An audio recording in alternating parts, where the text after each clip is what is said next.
Hello বন্ধুরা, building construction চ্যানেলে আপনাদেরকে স্বাগতম। আমি আপনাদের কাছে এমন একটা হেল্পফুল ভিডিও লিখে দেখাবো রড বাঁধার সঠিক নিয়ম। দেখুন, এরকম পদ্ধতিতে আমরা রড বাঁধা আগে দেখিনি। দেখুন রড বাঁধা স্ল্যাবের যে রডটা আছে, দেখুন এই যে মেন রডটা ফেলা আছে, মেন রডটা দেখুন ছাড়িয়ে আছে। বটমে জালি বাঁধানো হয়েছে।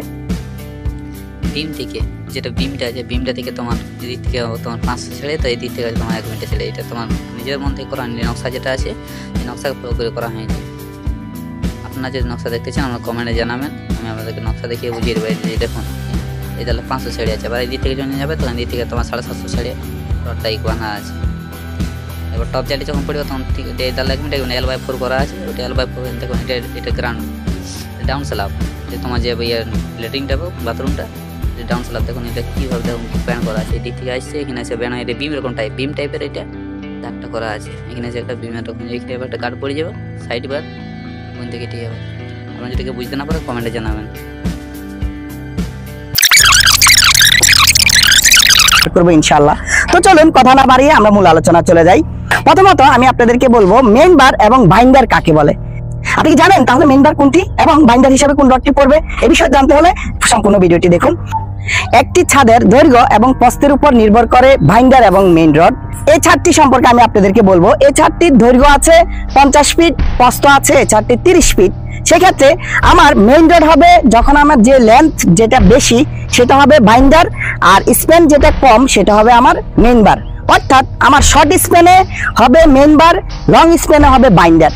কেন আমি মেইন বার হবে আর কেন বাইন্ডার হবে এই জিনিসটা আপনাদেরকে বুঝাবো আজকে। যদি আপনি টেকনিক্যাল পার্সন হন অথবা বাড়িওয়ালা হন, সেক্ষেত্রে আমি আপনাদেরকে বুঝাবো। যখন আমার একটি রড ছোট থাকবে, সেক্ষেত্রে আমি যদি এটাকে বাঁকা করতে চাই, এভাবে লোড ক্রিয়েট করি, সেক্ষেত্রে আমার এটা খুব সহজে এটা ভাঙবে না, বাঁকবে না। আর আমি যখন খুব বড় একটা জিনিসকে এভাবে বাঁকা করব, লোড দিতে দেখব, তখন সেটা খুব সহজে বেঁকে যাবে। আমি আবার বলছি, যদি আমি ছোট একটি রডের টুকরোকে এটাকে এভাবে লোড দিয়ে থাকি বা প্রেসার দিয়ে থাকি, সেক্ষেত্রে এটা সহজে ব্যান্ড হবে না, ভাঙবে না, মচকাবে না। আর আমি যখন খুব বড় একটি রডের টুকরাকে এভাবে লোড দিব, সেক্ষেত্রে এটি খুব সহজে বেঁকে যাবে। তার মানে আমি আপনাদেরকে বুঝাতে চাচ্ছি যে আমি যখন শর্ট সেকশনে আমি যখন মেইন বারটি দিব, মানে প্রথম যে রডটি আমি বিছাবো তাকে মেইন বার বলে। ছাদের মধ্যে আমরা দুই ভাবে রড ফেলি, একটি হলো মেইন বার আর একটা হলো বাইন্ডার। মেইন বারটি কেন আমরা প্রথমে দিব, তার কারণ হলো মেইন বার লোড ক্যাপাসিটি অনেক বেশি নিতে পারে। যেহেতু এটি শর্ট সেকশনে আছে, তার উপর যে লোডটি আসবে সে খুব সহজে লোড ক্যারি করতে পারবে। এজন্য আমরা এই যে প্রথম যে রডটি আছে, যে রডটি শর্ট সেকশনে আছে প্রথমে ছাদের মধ্যে, তাকে আমরা বলবো মেইন বার। তার সাথে সিমিলারলি যখন বাইন্ডার যে রডটি পড়বে, অর্থাৎ মেইন বারের উপরে যে রডটি পড়বে, তাকে আমরা বলবো বাইন্ডার। তাহলে আমরা ক্লিয়ার করলাম যে মেইন বার কাকে বলে, বাইন্ডার কাকে বলে। মেইন বার বলা হয় প্রথম যে রডটি ছাদের মধ্যে থাকবে শর্ট সেকশনে, তাকে বলা হয় মেইন বার। আর বাইন্ডার বলা হবে লং সেকশনে যে রডটি থাকবে, মেইন বারের সাথে যে রডটি বাঁধা হবে তাকে বলবো আমরা বাইন্ডার। আপনাদেরকে যদি আমি দেখাই, আপনারা দেখেন এই যে আমার নিচে যে রডটি আছে শর্ট সেকশনে, প্রথমে যে রডটি আছে এটিকে আমরা বলবো মেইন বার। আর যে রডটি লং সেকশন আছে বাইন্ডারের মেইন রডের উপরে, তাকে আমরা বলবো বাইন্ডার। এখন আমি আপনাদেরকে ক্র্যাঙ্ক বার সম্পর্কে ধারণা দিব, ক্র্যাঙ্ক বার কাকে বলা হয় এবং কিভাবে আমরা সেটিং করব। মূলত একটি ভীমের বা একটি রোমের গ্যাপের উপর নির্ভর করবে ক্র্যাঙ্ক বার।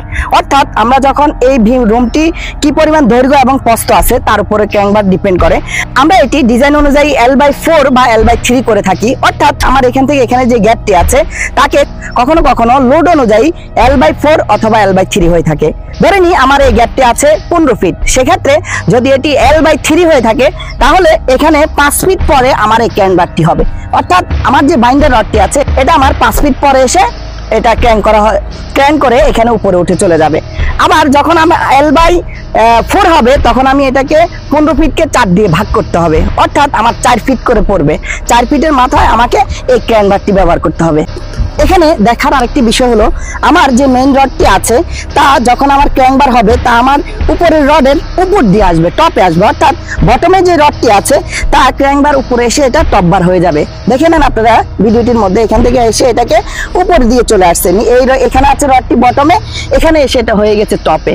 ক্যান বার যখন আমি দিব তখন আমি এটাকে ক্যান যখন করা হবে তখন এটা টপে চলে যাবে। এখানে আরো একটি গুরুত্বপূর্ণ বিষয় আপনাদেরকে বলবো, যেটা হলো এক্সট্রা টপের বিষয়। এক্সট্রা টপ কখনো আমরা দুইটি কখনো একটি দেওয়া হয়, এটি লোডের উপর ক্যালকুলেশন করে হয়ে থাকে। অর্থাৎ আমার যে বাইন্ডার দুটি রড আছে তার মাঝখানে কখনো আমরা একটি রড দিয়ে থাকি, কখনো আমরা দুটি রড দিয়ে থাকি।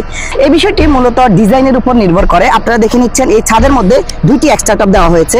এক্সট্রা টপ বলতে মেইন বার এবং বাইন্ডারের মাঝখানে যে দুটি রড দেওয়া হয়, দুইটি বা একটি রড দেওয়া হয়, তাকে আমরা এক্সট্রা টপ বলবো। অর্থাৎ মেইন রড, বাইন্ডার, তার মাঝখানে অতিরিক্ত লোড ক্যারি করার জন্য আমরা যে রডটি দিব তাকে আমরা এক্সট্রা টপ বলে থাকবো। এই ধরনের বিষয় নিয়ে আপনাদের যদি আরো কোনো মতামত থাকে বা কোনো কিছু জানার থাকে